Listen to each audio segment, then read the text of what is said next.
தேர்தலில் வந்து திமுக பாஜகவோட சேரவே சேராது, அதுக்கான வாய்ப்பே இல்லைன்னு உங்களால சொல்ல முடியுமா? 100% சொல்ல முடியும். 200 முறை சொல்ல முடியும். ஏன்னா திமுக தன்னைத்தானே தற்கொலை செய்து கொண்டு சாவதை விட தனக்குத்தானே புலியை பறித்து கொண்டு உள்ளே விழுந்து சாவதை விட பாஜக கூட்டணி வைத்தால் முஸ்லீம் கிறிஸ்தவர் தலித்துங்கிற அந்த விசிக்காவே போகாத, கம்யூனிஸ்டுகள் போக மாட்டாங்க, யாரும் போக மாட்டான்.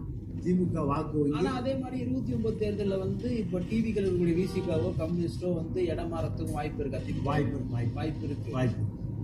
அதனால இவங்களுக்கு என்ன சார் யூஸ்? எனக்கு என்ன டவுட், திமுக இது விசிகாவோ கம்யூனிஸ்டுக்கோ ஒரு துளி கூட யூஸ் கிடையாது திமுக போறதுனால.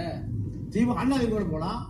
எப்படி நீங்க அண்ணாதிமுக அதான் பாஜக திமுக பக்கம் வந்துட்டா தமிழ்நாட்டுல ஆல்ரெடி பவர்ல டிவிக்கே தான் இருக்குது. ஆமா, 31 வரதுக்கான வாய்ப்பு ரொம்ப அதிகமாவே இருக்குது. இல்ல வாய்ப்பு இல்லை. 29 வந்து அதிகமான சீட் அவங்க வின் பண்ணுவாங்க. ஆனா அப்ப நீங்க எப்படி வந்து நீங்க போய் உங்களுக்கு என்ன லாபம்னு கேக்குறேன். இல்ல சார், அதாவது